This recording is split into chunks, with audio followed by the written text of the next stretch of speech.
ರಾಗಣ್ಣ, ಪ್ರಮುಖವಾದ ವಿಚಾರ ಏನಪ್ಪಾ ಅಂತಂದ್ರೆ ಅಪ್ಪಾಜಿ ಅವರ ಸ್ಮಾರಕ ಇನಾಗ್ರೇಷನ್ಗೆ ರಜನಿಕಾಂತ್ ಅವರು ಬಂದಿದ್ರು, ಚಿರಂಜೀವಿ ಅವರು ಬಂದಿದ್ರು. ನಾವೆಲ್ಲ ಅದಕ್ಕೆ ಸಾಕ್ಷಿಯಾಗಿದ್ವಿ ಸುಮಾರು ಒಂದು ದಶಕದ ಹಿಂದೆ. ಅವತ್ತು ರಜನಿಕಾಂತ್ ಅವರು ಒಂದು ಮಾತು ಹೇಳಿದ್ರು ಭಾಷಣದಲ್ಲಿ, ಇದು ಮುಂದೊಂದು ದಿನ ಪವಾಡ ಸ್ಥಳ ಆಗುತ್ತೆ ಅಂತಕ್ಕಂಥದ್ದು. ಅಕ್ಷರಶಃ ಇವತ್ತು ಅದು ಪವಾಡ ಸ್ಥಳ ಆಗಿದೆ. ಸಾಕಷ್ಟು ಜನ ಇಲ್ಲಿ ಅಭಿಮಾನಿಗಳು ಬಂದು ಮದುವೆಗಳಾಗ್ತಾರೆ, ಮಕ್ಕಳಿಗೆ ಹೆಸರಿಡಕ್ಕೆ ಇಲ್ಲಿಗೆ ಬರ್ತಾರೆ. ಏನೇ ಕಷ್ಟಗಳಿದ್ರು ಬಂದು ಇಲ್ಲಿ ನಮನ ಸಲ್ಲಿಸಿ ಆ ಕಷ್ಟಗಳನ್ನ ಹೇಳ್ಕೊಂತಾರೆ. ಅಕ್ಷರಶಃ ಇದು ಪವಾಡ ಸ್ಥಳ ಆಗಿದೆ. ಇದ್ರ ಬಗ್ಗೆ ಏನ್ ಹೇಳ್ತೀರಾ ರಾಗ? ಅಪ್ಪಾಜಿ ಅವ್ರನ್ನ ದೇವ್ರು ಮಾಡಿದ್ದು ಯಾರಪ್ಪಾಜಿ? ನೀವೇ ಮಾಡಿದ್ದು. ಅವರು ಒಂದು ಮಿತ್ರರಾಗಿ ಬಂದರು, ಅವ್ರನ್ನ ರಾಜ್ಕುಮಾರ್ ಮಾಡಿದ್ರಿ, ಬಿರುದುಗಳು ಕೊಡಿಸಿದ್ರಿ, ಕೊನೆಗೆ ಅವ್ರನ್ನ ದೇವ್ರ ಥರ ಕಳಿಸ್ಕೊಟ್ರು. ಅವರು ನಿಮ್ಮನ್ನ ದೇವ್ರು ಅಂದರು, ನೀವೇ ಅವ್ರನ್ನ ದೇವ್ರು ಮಾಡಿರೋದು. ಆ ಸ್ಥಳ ಏನೇ ಪವಾಡ ಅದು ಅದು ನಿಮಗೆ ಸಲ್ಲುತ್ತೆ, ಅಪ್ಪಾಜಿಯವ್ರಿಗಲ್ಲ, ನಿಮಗೆ ಸಲ್ಲುತ್ತೆ, ನಿಮಗೆ ಸೇರುತ್ತೆ. ಈಗ ಯುವ ದೊಡ್ಡ ಮನೆಯಿಂದ ಮತ್ತೊಬ್ಬ ಉದಯೋನ್ಮುಖ ನಟ ಚಿತ್ರರಂಗಕ್ಕೆ ಕೊಡುಗೆಯಾಗಿ ನೀಡ್ತಾ ಇದ್ದೀರಾ ನೀವು. ಅಪ್ಪು ಅವರ ನೆರಳಾಗಿ ನಾವೆಲ್ಲ ನೋಡ್ತಾ ಇದ್ದೀವಿ ಯುವರಲ್ಲಿ. ಇಲ್ಲಿವರೆಗೂ ರಿಲೀಸ್ ಆಗಿರ್ತಕ್ಕಂಥ ಸ್ಯಾಂಪಲ್ಸ್ನ ನೋಡಿದಾಗ ನಮಗೆಲ್ಲ ಒಂದು ಕಡೆ ಅಪ್ಪು ಇಲ್ಲ ಅನ್ನೋ ಕೊರಗನ್ನ ಯುವ ನೀಗಿಸ್ತಿದ್ದಾರೆ ಅಂತಕ್ಕಂಥದ್ದು ಎಲ್ಲರ ಆಶಯ ಆಗಿದೆ. ಏನು ಹೇಳ್ತಿದ್ದಾರೆ ರಗಣ? ಅದು ನಿಮ್ಮ ಪ್ರೀತಿ ಅಪ್ಪಾಜಿ. ಅಪ್ಪು ಅವ್ರ ಜಾಗ ನೀವು ಒಂದಿನದಲ್ಲಿ ಕೊಟ್ಟಿಲ್ಲ. 46 ವರ್ಷದಲ್ಲಿ 45 ವರ್ಷ ಅವನು ಸಿನಿಮಾ ರಂಗದಲ್ಲಿ ದುಡಿದಿದ್ದಾನೆ. ಆಮೇಲೆ ನೀವು ಕೊಟ್ಟಿದ್ದೀರಾ. ಆ ಜಾಗ ಯಾರು ತಗೊಳಕ್ಕಲ್ಲ. ನಮಗೆ ನಾವು ಜಾಗ ಮಾಡ್ಕೋಬೇಕು. ಅಷ್ಟು ಸೀನಿಯರ್ ನನ್ನ ತಮ್ಮನ ಜಾಗ ಯಾರು ತಗೊಳಕ್ಕಲ್ಲ. ನನ್ನಂತ 1,000 ರಾಘವೇಂದ್ರ ಕುಮಾರ್ ಬಂದರೂ ಆ ಜಾಗ ತಗೊಳಕ್ಕಾಗಲ್ಲ. ನನ್ನ ಮಗ ಯುವರಾಜ್ ಕುಮಾರ್ ಇವಾಗ ಬೀಜ ಬಿತ್ತಿದ್ದೀವಿ ನಾವು. ಕೆಳಗಡೆ ನಮ್ಮ ತಂದೆ, ನಮ್ಮ ತಾಯಿ, ನನ್ನ ತಮ್ಮ ಬೇರು ಕಟ್ತಾ ಇದ್ದಾರೆ. ನಾಳೆ ಅದು ಮೊಳಕೆ ಬಂದ ಮೇಲೆ ನೀವೆಲ್ಲರೂ ಸೇರಿ ಬಿಸಿಲಾಗಿ ನೀರಾಗಿ ನಿಂತ್ಕೊಂಡು ಅವ್ರನ್ನ ಬೆಳೆಸಿ ಒಂದು ಆಲದ ಮರ ಮಾಡಿ ಅದ್ರ ಕೆಳಗಡೆ ನಾವೆಲ್ಲರೂ ನಿಂತ್ಕೊಳ್ಳೋಣ. ಯುವರಾಜ್ ಕುಮಾರ್ಗೆ ಸುಲಭವಾಗಿ ಆ ಜಾಗ ಸಿಗಲ್ಲ ಅಪ್ಪಾಜಿ. ಅವನು ಶ್ರಮ ಪಡಿಬೇಕು, ಶ್ರಮಜೀವಿ ಆಗಬೇಕು, ಕಷ್ಟಪಡಬೇಕು, ನಿಮ್ಗಳ ಪ್ರೀತಿ ಸಂಪಾದನೆ ಮಾಡಬೇಕು. ಆದರೆ ಎಷ್ಟೇ ಮೇಲೆ ಬಂದರೂ ಅವ್ರ ತಾತನ ಸರಳತೆ, ಅವ್ರ ಚಿಕ್ಕಪ್ಪನ ಸರಳತೆ ಬಿಡಬಾರ್ದು. ತಗ್ಗಿ ಬಗ್ಗಿ ನಡಿಬೇಕು.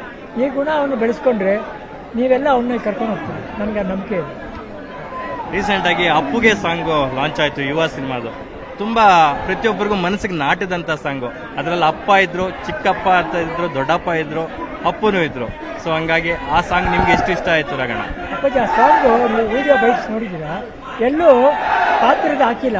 ಯುವರಾಜ್ ಕುಮಾರ್ ಇಲ್ಲ ತಂದೆ ಮಾಡೋದು ಯಾರಿಗೂ ಹಾಕಿಲ್ಲ. ಯಾಕಂದರೆ ಅದು ಹಾಡು ಅವ್ರಿಗಲ್ಲ, ನಿಮ್ಮ ತಂದೆ ನಿಮಗೆ ಸೌಂಡ್.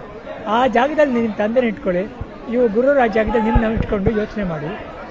ನೀವು ಇದನ್ನು ನಿಮ್ಮ ತಂದೆ ಜೊತೆ ಕಳೆದಿರೋ 4-5 ಫೋಟೋ ತಗೊಳ್ಳಿ. ಇದನ್ನು ಆ ಸಾಂಗ್ನ ಹಾಕಿ ಮಾಡಿ ನಿಮ್ಮ ತಂದೆಗೆ ಗೌರವ ಸಲ್ಲಿಸಿ.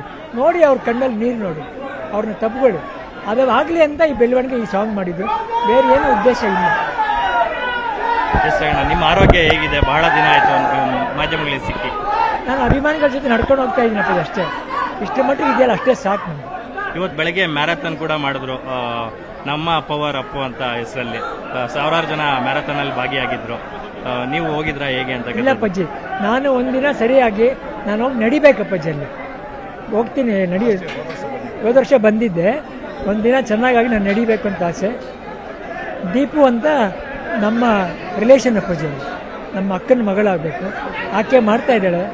ಇನ್ಸ್ಪಿರೇಷನ್ ನೋಡಿ, ಪುನೀತ್ ರಾಜ್ಕುಮಾರ್ ಅಂದರೆ ಪವರು. ಅವ್ರು ಎಕ್ಸಸೈಸ್ ಮಾಡ್ತಾರೆ, ಬಾಡಿ ಚೆನ್ನಾಗಿ ಇಟ್ಕೊಂಡಿದೆ. ಓಡೋದಂದರೆ ಭಾಳ ಇಷ್ಟ ಅವ್ರಿಗೆ. ಅದಕ್ಕೋಸ್ಕರ ಇದನ್ನು ಮಾಡ್ತಾ ಇದ್ದಾರೆ. ಜನಗಳಿಗೆ ಒಂದು ಆರೋಗ್ಯದ ಬಗ್ಗೆ ಒಂದು ಮಾಹಿತಿ ನೀಡಿಸೋಕ್ಕೋಸ್ಕರ ಮಾಡ್ತಾ ಇದ್ದಾರೆ. ನೀವೆಲ್ಲರೂ ಅದಕ್ಕೆ ಸಹಕಾರ ಕೊಡಿ. ಕೊನೆಯದಾಗಿ ಕನ್ನಡ ಕಲಾಭಿಮಾನಿಗಳಿಗೆ ಏನು ಹೇಳ್ತಿದ್ದಾರೆ? ನಾನು ಇವತ್ತು ಒಂದೇ ಹೇಳ್ಕೊಳ್ಳೋದು. ನಾನು ಅಪ್ಪು ಸ್ಫೂರ್ತಿ ದಿನಾಚರಣೆನ ಸರಿಯಾಗಿ ಆಚರಿಸಿ, ಅಪ್ಪುಗೆ ಪ್ರೀತಿಯಾಗಂಥ ವಿಷಯನ ಆಚರಿಸಿ. ಇಲ್ಲಾಂದರೆ ಇದನ್ನ ಹೆಸರು ನಾವು ಗೌರ್ಮೆಂಟ್ ಹತ್ರ ಇಸ್ಕೊಂಡು ಪ್ರಯೋಜನ ಇಲ್ದಂಗೆ ಆಗ್ಬಿಡುತ್ತೆ. ಇದು ನಿಮ್ಮ ದಿನ, ನಿಮ್ಮ ಹುಟ್ಟಿದಬ್ಬ. ಅಪ್ಪವ್ರ ಹುಟ್ಟಿದಬ್ಬ ಅಲ್ಲ, ನಿಮ್ಮ ಹುಟ್ಟಿದಬ್ಬ. ಅವರಲ್ಲಿ ನಿಮ್ಮನ್ನು ನೋಡ್ತಾರೆ, ನಿಮ್ಮಲ್ಲಿ ಅವರು ನೋಡ್ತಾರೆ. ಸರಿಯಾಗಿ ಆಚರಿಸಿ. ನಿಮ್ಮಿಂದ ಕೈಲಾದ ಜನಗಳಿಗೆ ಏನಾದರೂ ಮಾಡಿ. ಅಪ್ಪು ಅವ್ರು ಬಂದಿದ್ದೆ ಅದಕ್ಕೆ. ಅವ್ರು ಸಿನಿಮಾ ಮಾಡೋಕ್ಕೆಲ್ಲ ಬರಲಿಲ್ಲ. ಅವರು ಅದು ಒಂದು ನಿಮ್ಮ ಜೊತೆ ಕನೆಕ್ಟ್ ಆಗಕ್ಕೆ ಬಂದಿದ್ರು. ಏನೋ ಮಾಡ್ಬಿಟ್ಟು ಹೋಗ್ಬೇಕು ಅಂತ ಒಂದು 3 ವರ್ಷ ಮಾಡಿದ್ರು. ಪಾಪ ಅವ್ರಿಗೆ ಅಷ್ಟು ಆಯ್ತು ಸಾಲಿಲ್ಲ. ಇನ್ನು ಯಾರು ಮಾಡಬೇಕದನ್ನ? ನಾವು ನೀವೆಲ್ಲ ಸೇರಿ ಪೂರೈಸಬೇಕು. ಇದು ಅಪ್ಪು ಸ್ಫೂರ್ತಿ ದಿನಾಚರಣೆ ಅಲ್ಲ, ಅಭಿಮಾನಿಗಳ ಸ್ಫೂರ್ತಿ ದಿನಾಚರಣೆ. Super, thank you ರಗಣ.